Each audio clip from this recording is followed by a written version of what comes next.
undercover. Bek Lover, that's word to your mother. Bek Lover, there is no other.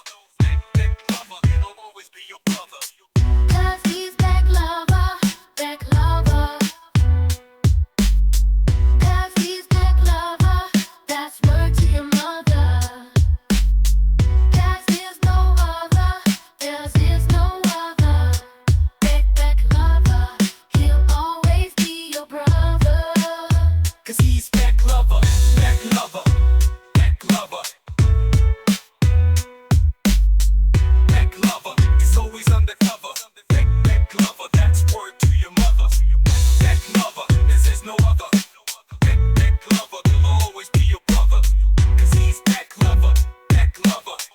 Another episode. Welcome to the Bek Lover podcast, where you might just learn a thing or two about life.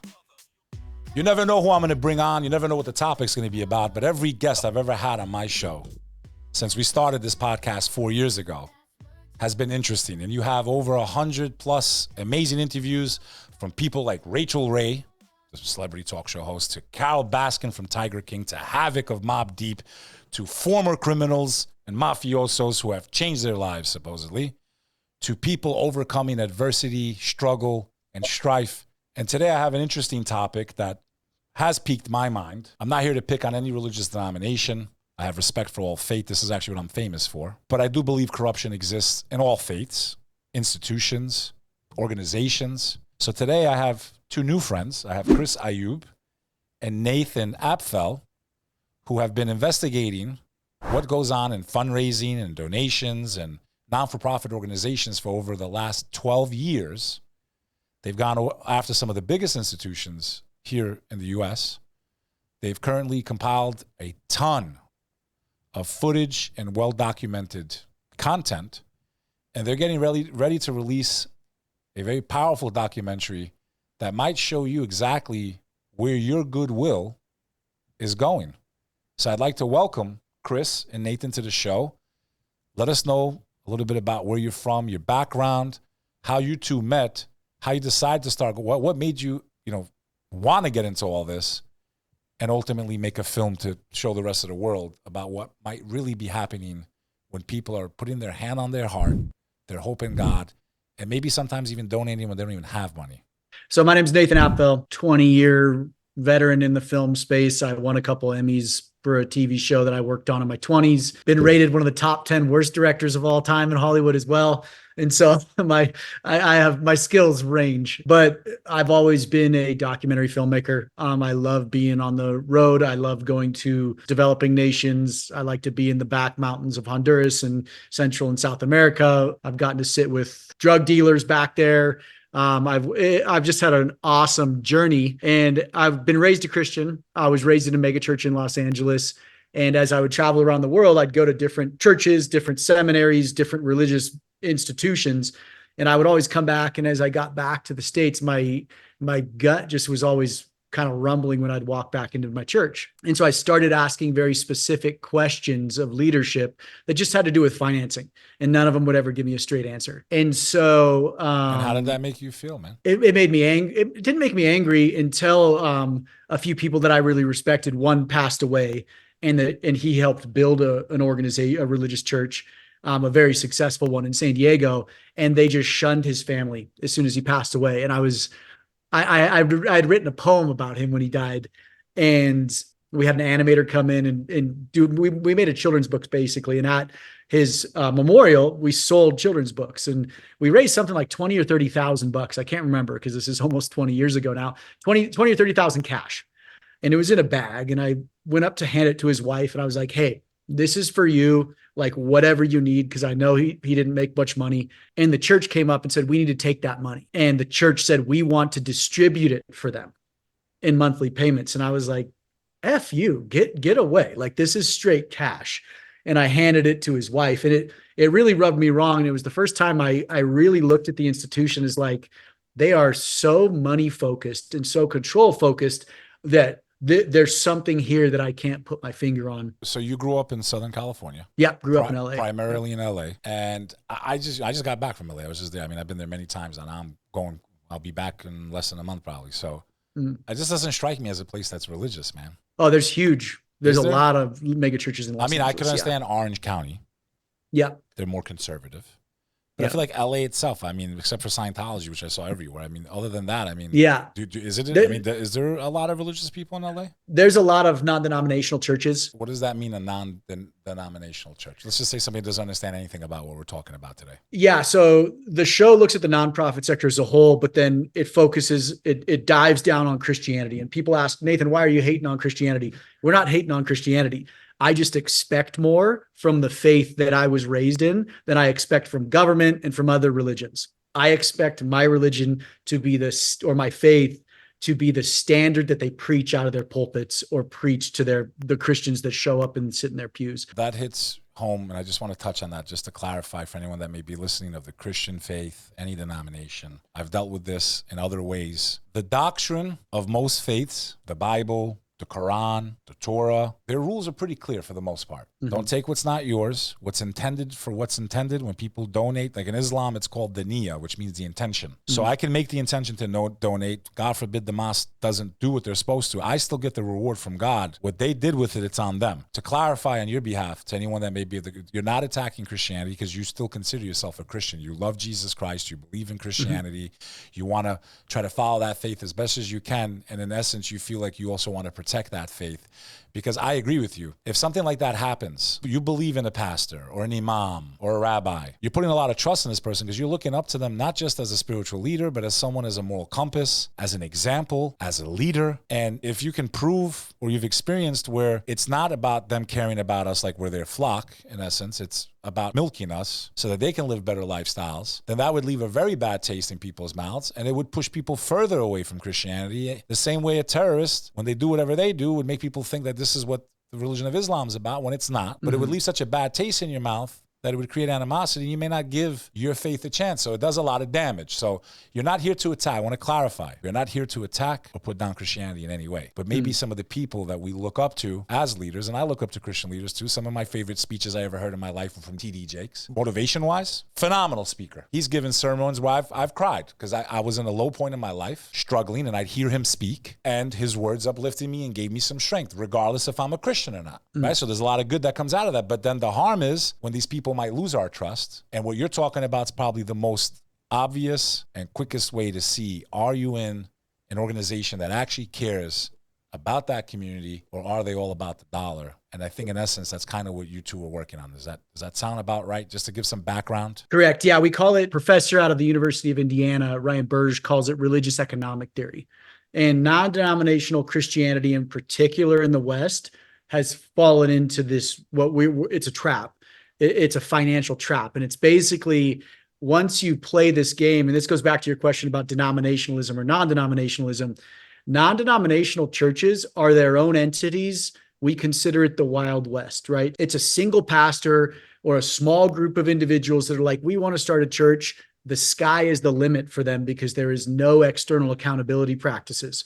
So all accountability and transparency systems are within that small leadership group. And so that's where the real damage happens. And as denominationalism dies, like to explain what non-denominationalism is. So Christianity is a very colorful religion. There's lots of different, we'll call it sects of Christianity. So you have non-denominationalism, you have Baptist, you have Methodism, you have Coptic, Orthodox, Catholic, yeah, there's Southern Baptist. There's 44,000 Jehovah's Witnesses. There's 44,000 denominations. Adventists. In Christianity. All of them have different kind of structures. Wealth preachers. Prosperity Small gospel. ministry, yeah. Those are usually non-denominational pastors. So denominations are dying in the US. Their attendance is plummeting. And it's usually because their structures are a little more archaic. What's like Joel Osteen, for example? Is he an exact denominational or is he non-denominational? You'd call him a non-denominationalist. I don't know if he's a Baptist. A lot of those Texas guys consider themselves Baptists.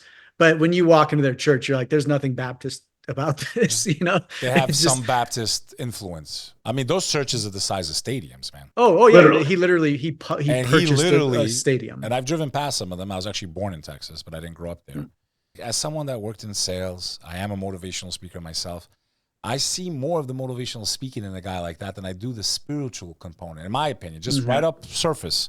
And yes, his sermons are Yeah. beautiful and they're very uplifting, but I feel like they're more based on that, make people feel good so they donate. And so what's your opinion of all that? Well, so here, when you look at Joel Osteen, he's interesting because in Christianity in particular, I don't know in Islam, but in Christianity, a lot of these non-denominational churches get passed on from generation to generation. So Joel Osteen did not start Lakewood Church. His father did. His father dies. Who's going to take over? Joel Osteen was not working in quote unquote ministry. He was a TV producer.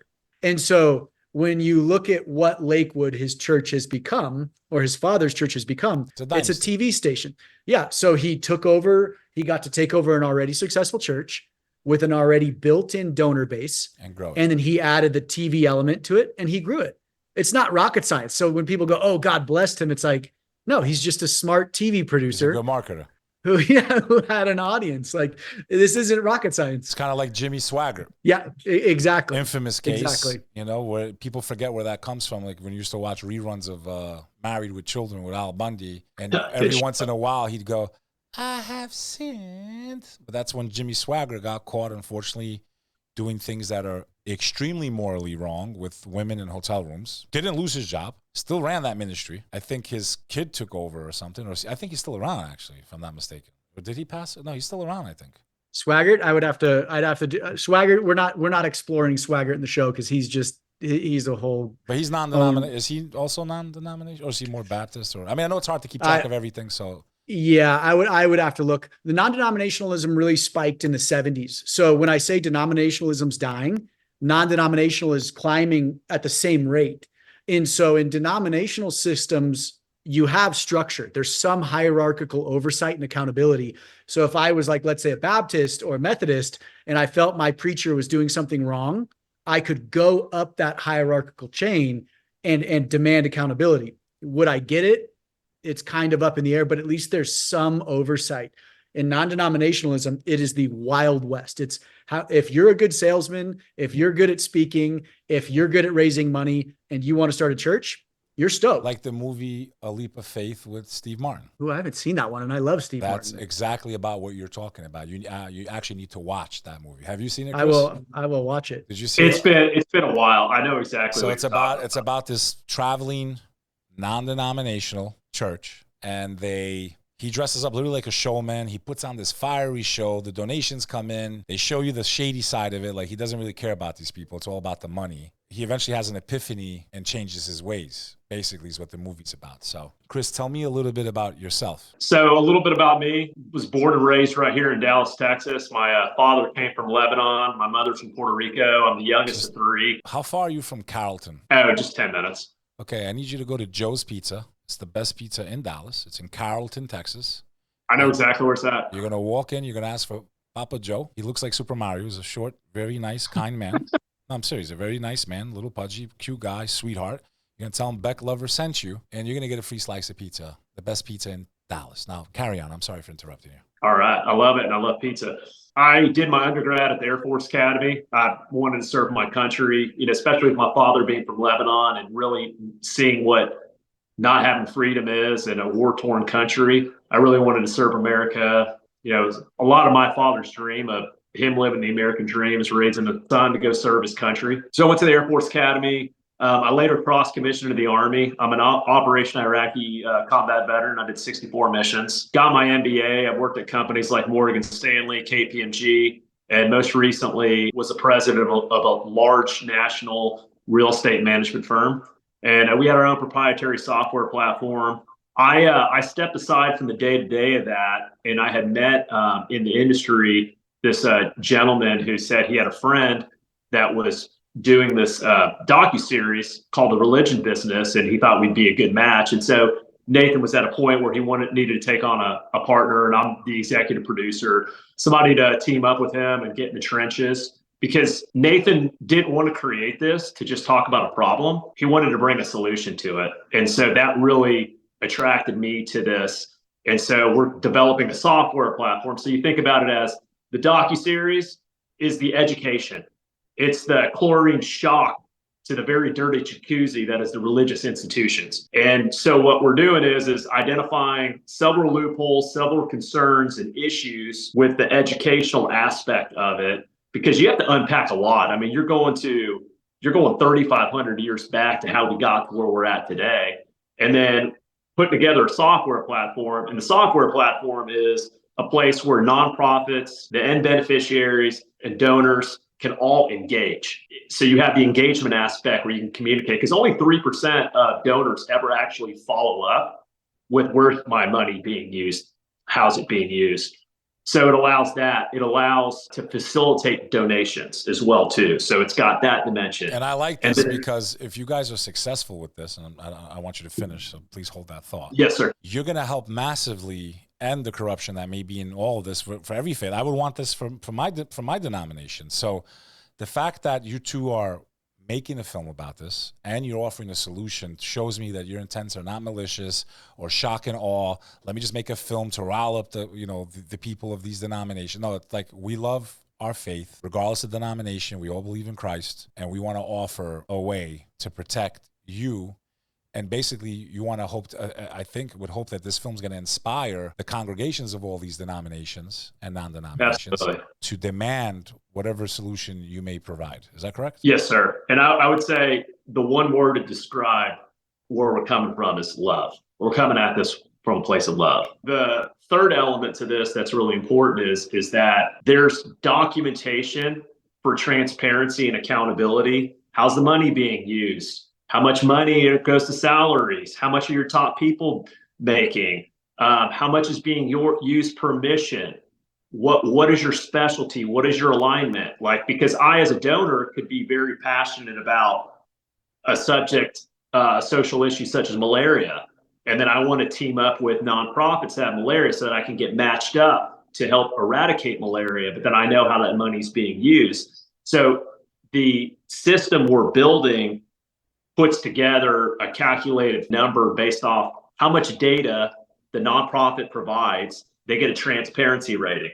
Now, we're not judging, oh, well, X% goes to salaries, therefore you're getting a lower score. No, the power has to go back to the donor to fix the system. So it's you being transparent is all we're asking for. Then we'll let the donor make up their mind. But be real with them about how the money's being used. Can we get this thing for our government, man? It would be beautiful. Yeah, I know, right? So the way the system's being built is we're not discriminating against any religious faith. So any faith or nonprofit. So it's for the entire nonprofit space.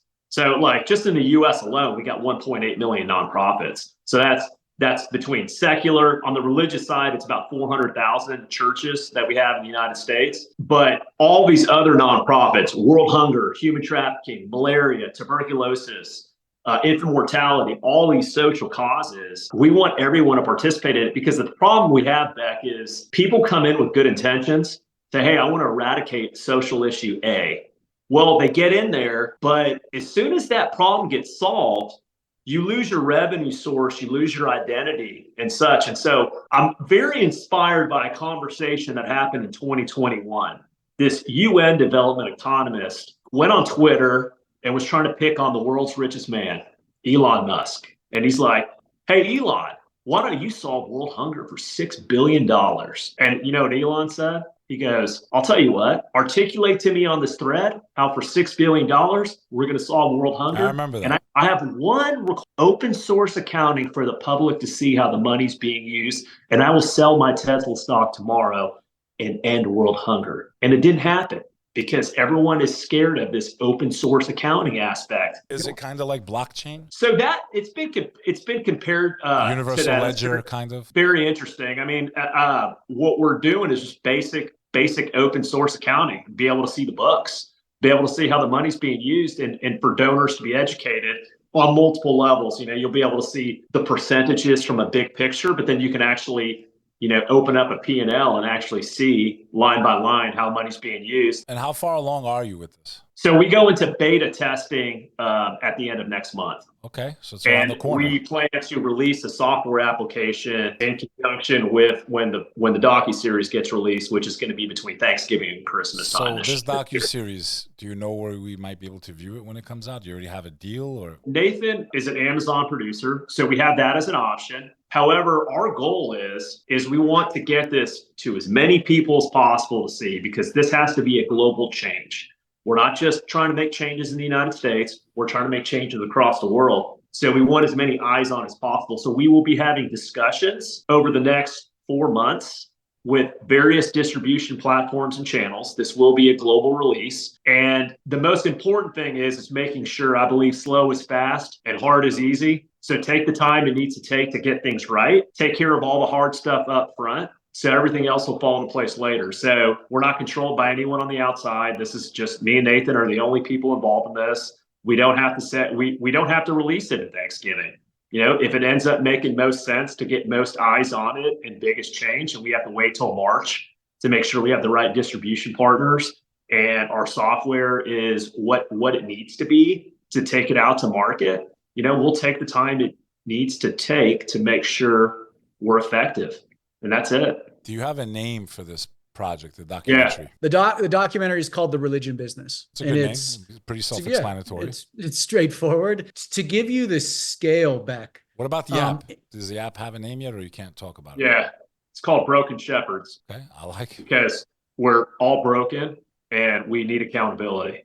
That's what it comes down to. Do you use donation as a way to feel closer to God for yourselves personally? I do. Personally, I find it very important to feel like I give something back. I feel blessed by God. I've noticed when I've given charity, my blessings have increased many times in my life.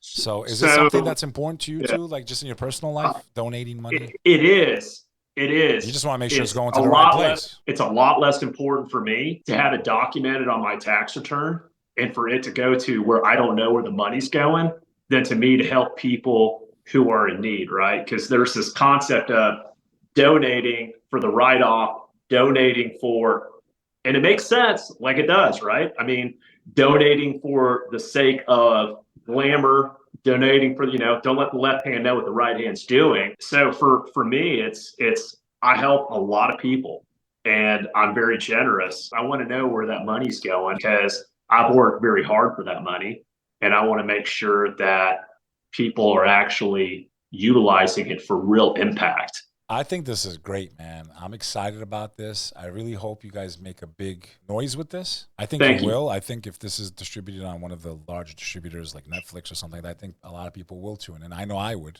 I'm very interested in this type of subject. And to be able to fix that is even better than you donating yourself because it's going to help magnify exponentially where people's good intentions and money are going, which means a lot more people that need help are going to get help because you're going to fix this massive issue that I think exists in all faiths and, you know, not-for-profits and even our own freaking leaders, the way they run our country. I commend you for putting the effort into this, first of all, to make the film and to make a solution that can work. Go ahead, Nathan. Well, I was going to say, just to paint a picture for the scale of this sector.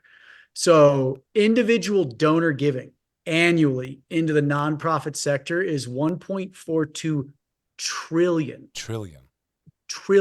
in the US alone. The US is about a trillion. Wow. But globally, you're talking 1.42 trillion. That is far greater than the US military budget. It's crazy. It's 25% of the US tax revenue. And so when you see the scale and then you look at the archaic, especially in America, the nonprofit sector was defined in 1913. Most of the laws and regulations that support this sector date back to 1913. So people, you had congressmen riding up to the Capitol in horse and buggy writing these laws, and those laws are still in effect today. And so that's where technology is pressed on this sector so hard that all this massive abuse is happening. Hundreds of billions, we profile this in the show, hundreds of billions of dollars a year just disappear into loopholes. What can we expect in this doc? We're going to get a little bit of history of how we got to where we are today. Do you expose any of these institutions? We have 2 investigation teams and we are going to be busting billion-dollar nonprofits. We've been on the ground, we've been undercover, and then we're busting some of the worst players in the space. Individual players, pastors, selling off commercial assets that have been paid for by donors, pocketing basically $63 million of donor money and just buying houses, doing whatever they want to do. We have 6 major investigations in the show that we're exposing. And then at the same time, we're exposing alternative players that do it really well, that are ultra transparent with their finances, that only care about the impact to their donor or to the individuals they're trying to help. And so we really want to be the shift. And we've had some really amazing calls and people come on board. And we're talking about global businesses and global leaders saying, you guys have the potential to radically transform the nonprofit space. I love and it. it's Man. neat. It's needed. Yeah. The time I is love now. it. I love it. I love it. Beck, I have a question. Whenever Go you ahead. get up, you were on. You had a good conversation with Brad Lee, right? Correct. I took him off his comfort zone and start talking about not just business anymore. You know, that was a spiritual episode. Yeah, no, I thought that was pretty cool. So I did a stitch off of a Brad Lee video probably 4 months ago, and it got like 9 million views over 2 platforms, and reposted like 50-60,000 times. It was very powerful. So Brad asked a great question. He said, so I give 10% of my money to the church. Where does it go? And then he's got the gentleman you were talking about, the Kenneth Copeland and the private jets and everything in there. And so I stitched in and basically talked about top level. This is how much money comes in globally to Christianity from individual donors. It's 890 billion. You know, Y goes here, Z goes here, and it popped off. And so we started talking to Brad to set up a call, and right before the call, he canceled on us. And I've been trying to get reconnected with him because I do think he's I respected that.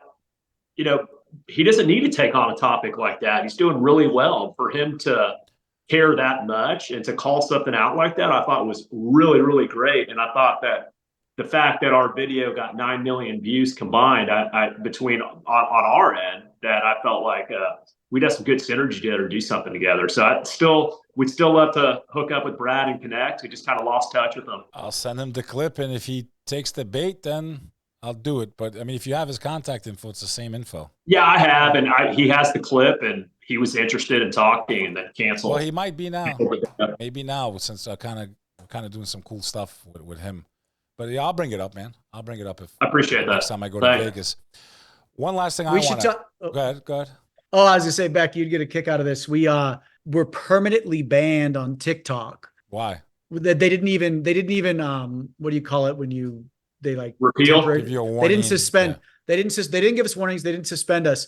They permanently banned us as hate speech because we were asking questions about money to in religious enough organizations. people report it. The algorithm just doesn't even check. It just says get rid of it. Yeah. You know? Yeah. So we were just axed. And then what's crazy though is I would argue it wasn't the algorithm, because then they deleted Chris's personal TikTok and my personal TikTok as well. Wow. That had nothing to do with the show. They just axed all 3 of those channels. Did you mention certain denominations by name? Oh yeah. Certain preachers that maybe. Oh yeah. Probably. Yeah. So we don't hold back. Beck, it's like far wackier than that. So one of the first posts we did, we said, it was a poll. Who's worse at managing money, the religious institutions or the government? That got flagged for drugs and alcohol. Come on now. Nathan, 2-time Emmy Award-winning filmmaker, and I'm the executive producer. There's nothing more original than our footage.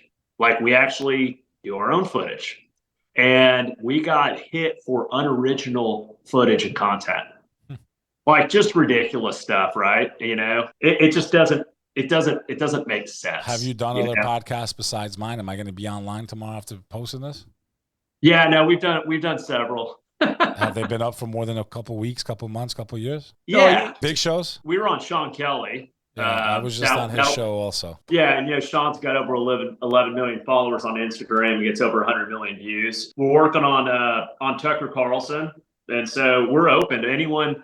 Any big podcast that wants to talk. We're open because we want to get this word out. And the podcast space, as you know, Beck, is a beautiful one. It's really kind of taken over the mainstream media, and it's been a great alternative. And that's how people get their news. Mm-hmm. And so it's an important outlet that's out there. And then we were on chatting with Candace. She's got several million followers as well too. You were on Candace's show? Yeah. We were. Yeah, that's awesome. That one's already been released. She already got crucified though. Yeah, some of our videos with her have had 500,000 views. So there's some I'm looking right now, 700,000. You touched on an important subject earlier that I didn't get a chance to circle back to, but I guess I want to maybe finish it with this. Okay. Intention, right? The donors are people that have goodwill. They're trying to help people. They want to believe in the institutions that they're working with. They want the people that they're giving this money to do what's right. It's the same thing like when I see something happen like the earthquake in Haiti. We're quick to go to the Red Cross, donate, but how much of it really goes there? And there's been rumors I've heard, so I don't want to even get into any of that just for the same reasons you discussed. I think people would be shocked if they really dug in, they could really see what's going on. For when I've given charity, except for the few organizations that I still trust, I've always literally tried to find the person that needs my help that's in my world, that I can see, that I know, that I literally, like you mentioned earlier, you gave that preacher's wife the 20,000 or whatever it was in the bag. That's always been what I've enjoyed. Many times when I've done stuff like that, because I hate to talk about good deeds, I believe that by publicizing it, I lose the blessings from God. Now, sometimes you need to do it to inspire others, to have spiritual courage, and maybe even donate when it hurts a little bit. Not that it's going to hurt them, but it's, not as easy for them as someone that's wealthy. But the intention. So if I was doing it to be public and show off, that means I didn't do it for God. Mm-hmm. Yeah. And this is also a concept that you find in Islam, which is known as niyyah, which means the intention. So if I do it in front of the cameras because I need a tax write-off and I'm a celebrity and I get the press, which is probably worth more than what I'm donating, did I do it for God or did I do it to save money on my taxes and look good in front of the masses, right? So is the intention pure? What you're doing is to help protect the people that have that pure intention, that don't care if they get the glory and the praises from other people, even in their own congregation. You're giving them a way to say, hey, we're going to make sure as much of that money you give goes to what your heart and your soul told you to give to. And for that, like I said earlier, we're not picking on any denomination or faith. This is the leadership. It's not the doctrine that teaches people to do this. It's the flaws of human beings and greed. And any con artist is going to find a loophole in any industry, any job, any institution, any association, any weak human being that they can manipulate. So kudos to both of you for working on something that is massive with such a large amount of money that exchanges between people in these institutions, and for trying to restore faith to the people, the masses, back in their houses of worship, regardless of denomination, because I know it definitely exists on some level in every faith. And with that said, your name of your documentary when it comes out one more time? The Religion Business. Follow these guys. Where can people get you? They can find us on Instagram at The Religion Business. And then you can follow Chris Ayub. You can follow myself. And then our YouTube. And our YouTube. Yeah. Yeah. We're pushing on YouTube. We just launched our YouTube just because we've had some good counsel that we need to launch on YouTube. Guys, girls, follow these people. I can't wait to see this documentary. It's definitely going to be interesting. And we've all seen the videos of these preachers with $100 million houses and flying in private jets. And I think we can all agree that's not what Jesus Christ taught. Even a Muslim's agreeing on that. I know he didn't teach that. None of the prophets of God lived lavish lifestyles. It doesn't mean that if you can't live decent, but if you're telling people we're doing the best and we're doing this and you're using the money for luxuries and extravagance and there's people starving regardless of their faith, because I don't think God cares who you go to help, even if they don't believe, right? You did your part 100%. As a Christian. You did your part as a Muslim. You did your part as a human being. So again, I'm glad you guys came on. I look forward to meeting you in real life one day, maybe circling back once this thing comes out. Maybe you can help me because I have 20 terabytes, but we'll talk about that offline. And you might be the guy that God sent to me to help me finish my documentary. With that said, folks, follow these people. Welcome to the Bek Lover podcast. Stay tuned. Click on their profiles, follow them, subscribe, and look for the Religion Business documentary coming out soon. This is Bek Lover on the Bek Lover podcast, where you might just learn a thing or two about life. Tell everyone goodbye, Chris and Nathan. Thank you both. Thank you, everybody. God bless, brother. Yep. God bless you. God bless you, bro. We'll see you next time.